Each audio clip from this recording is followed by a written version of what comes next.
Well, hey there, YouTube. Doing another vlog.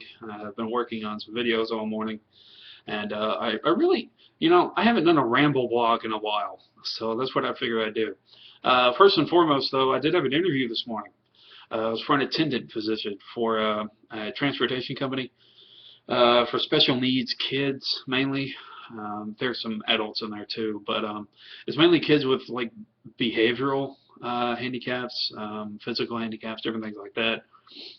Basically, it involves I would be acting as an attendant, basically a passenger that helps keep an eye on everything, and they take again preschool kids to doctor's appointments, to school, stuff like that. You drive out, pick them up, take them, all this and that. There are different shifts in the morning and in the afternoon.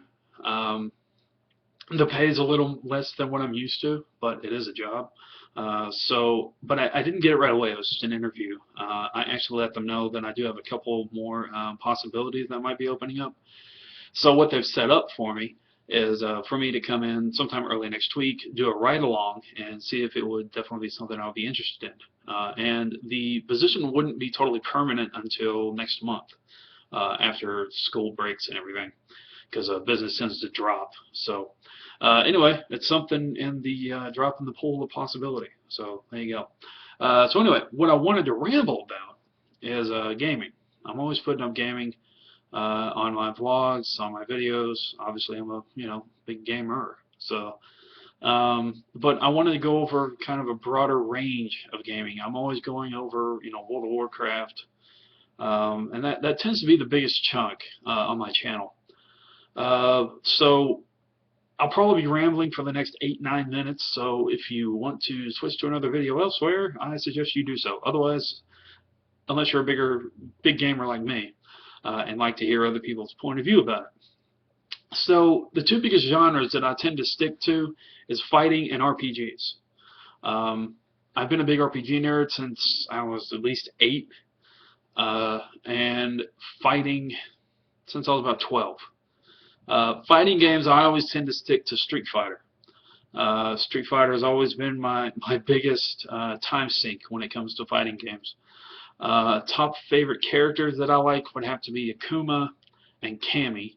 Akuma just because I like his fighting style, because he's very aggressive, but at the same time has kind of some, it's a double-edged sword because he is kind of weak defensively. Cammy is a very good pro tournament fighter. But unfortunately nowadays I haven't seen a whole lot of people still using her, which is kind of a letdown. What really got me into fighting games was Street Fighter 2 Turbo on SNES. I had a Super Nintendo for a couple of years, and that was really, that was like one of 3 games I had. It was Super Mario All-Stars, Super Mario World, and Super Street Fighter 2 Turbo. It was pretty much all we could afford at the time, and so I spent a lot of time on that. Obviously, I played Mario too. I mean, you can't be a gamer without at least having played Mario once. But I didn't really get into Mortal Kombat all that often. I mean, I liked it for the violence and the fatalities, but I don't know. To me, a few games like Mortal Kombat, Tekken, and Dead or Alive always seem pretty stiff to me. I mean, Soul Calibur is another title that I like, and I'll pick it up every so often if there's a new one and it interests me. But Street Fighter has always been, my bread and butter when it comes to it. And it's another reason why I play Mugen on the PC. Mugen rocks because there's so many characters you can download. There's so many renditions that players have created. And the one I'm playing right now is actually Marvel vs. Capcom 3, which is no affiliation with the console version that was released a year or 2 back. I'm a big fan of that series as well, Marvel vs. Capcom. But one that ups Marvel vs. Capcom is Capcom vs. SNK 2, which I got on PlayStation 2. And I loved that game. They did release another one, which was SNK vs. Capcom 2, I believe. And it was more of the SNK fighting style and art style, which is pretty cool. If you like that. But again, I'm more of a Capcom guy, fanboy really. And so yeah, I mean, Street Fighter, again, my bread and butter. Now, I've never entered any tournaments. The only thing I've even come close is when I was at Otakon. They had a game room set up. They had it set up on Super Street Fighter 2 Turbo on the SNES. And I sat there for a couple hours, and pretty much everybody that came up to play with me, I kind of knocked them out of the water, because I was using Cammy. And, so I don't know. I've always been good at it. I don't tend to play a whole lot online, though. I don't know why. I mean, you think I would, playing so many online games, but I don't know. I like to be able to play the person next to me. That's how I grew up. That's what I got used to. I guess pretty soon that's kind of old school, but yeah. So anyway, big Street Fighter fan. Now again, with the stiff fighting games again like Mortal Kombat, Dead or Alive, Tekken, Soul Calibur 2, kind of. There's also juggling. Now you can juggle in Street Fighter, but juggling just seems so cheap to me. It's always kind of been that way. I don't know. I like competition. I like to be able to have a chance to hit my opponent. And by the way, I am using the YouTube recorder right now, so there may be some lag. I'm doing this quick and easy because again I've been working on videos all morning, and I've also been working on Ulduar in World of Warcraft, which brings us to RPGs. Okay, obviously biggest RPG fan of all time of Final Fantasy. Final Fantasy is my number one on my list, always will be. Mainly for the old school stuff.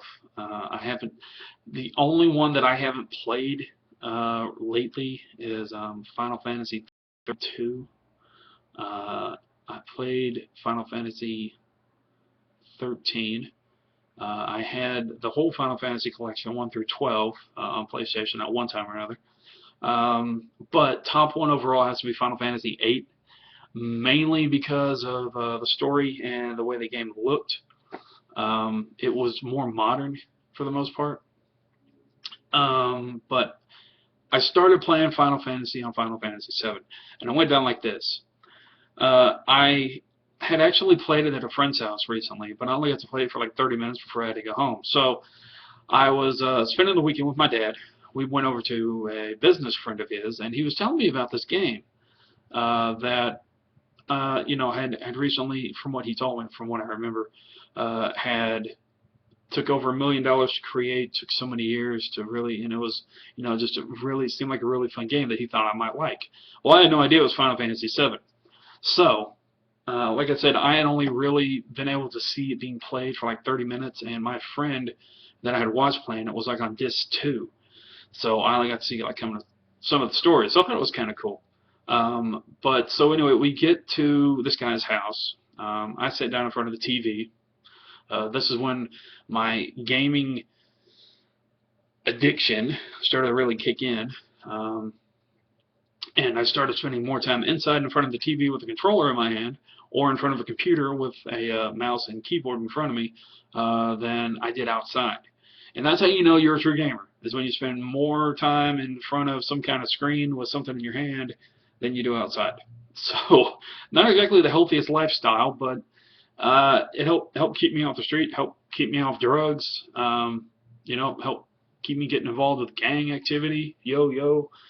So, yeah, so there it was. Anyway, started playing it, saw the intro with Eris, Cloud jumps off the train, I saw this black guy with a gun hand, I was like, oh, that's pretty awesome.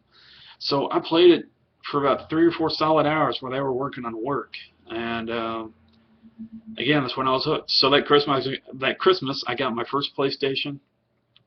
My dad got me Final Fantasy 7, and went from there. I got 8 when it was released, and then 9. And 9 was really fun. I like 9. And then another one of my biggest moments in my gaming addiction was Final Fantasy 10 for the PlayStation 2, because it had voice acting. Yes, man, and it's one thing to read text on a screen, and I loved it because obviously that's the old school way to do it, and that's what I grew up on. But voice acting kind of brought it to another level with me because it was like playing an interactive movie, and I'm one of those players that I love a lot of cutscenes. again, because to me it feels more like a movie that you're interacting with. So Final Fantasy VIII and Final Fantasy X have to be some of my top favorites. Now, I have played the Super Nintendo versions the last, I don't know, 6, 7 years off and on. Now, I haven't beaten any of them. I've only played into them for maybe 20, 25 hours. So I actually still have some save files that I'm working on whenever it comes up. But I did play 11 for a short time online. I had 12 as well. 12 was pretty fun. Played 13.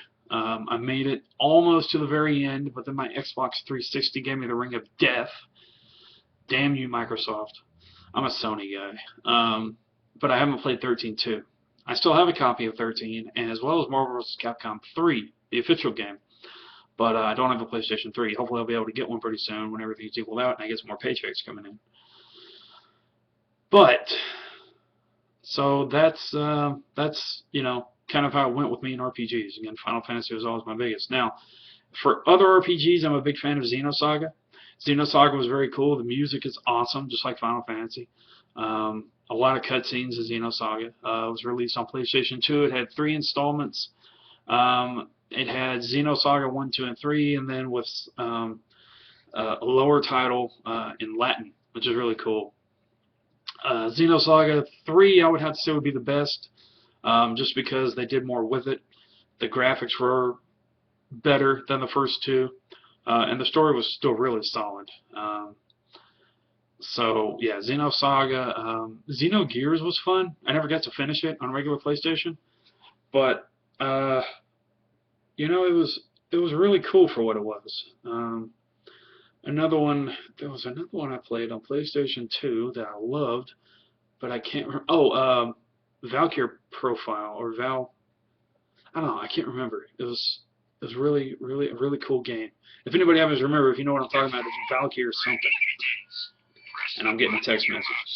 I'm also getting on about 12 minutes with this video, so probably go ahead and cut it off. But yeah, gaming's a big part of my life. At certain points, probably too much. But what are you going to do? It's gaming. Everybody has their vices. I'd rather have this vice than drugs or alcohol or, you know, crime-related activities, which is why Grand Theft Auto sells so big. That's another good time sink. Get a way to let off steam. Grab a car, run a few people over, you know, hook up with a prostitute, kill her, get your money back. That's not violent. I'm kidding. That is very violent, but it's all in good fun. And if you ask me if video games are responsible for violent crimes, no, not at all. I think that if people are raised right, they know better. If they're not raised right, then it's the parents' fault or it's the state's fault. I don't think, you know, I don't think video games, they may have a small impact, maybe kind of give the person a glance of what it might do, but it all comes down to the person and their self-control. So there you go. So anyway, if you're watching up until now, thanks for listening. If you have any comments, be sure to leave them below. And like, subscribe, comment, as I always say. But for now, end of line. Have a great day, y'all.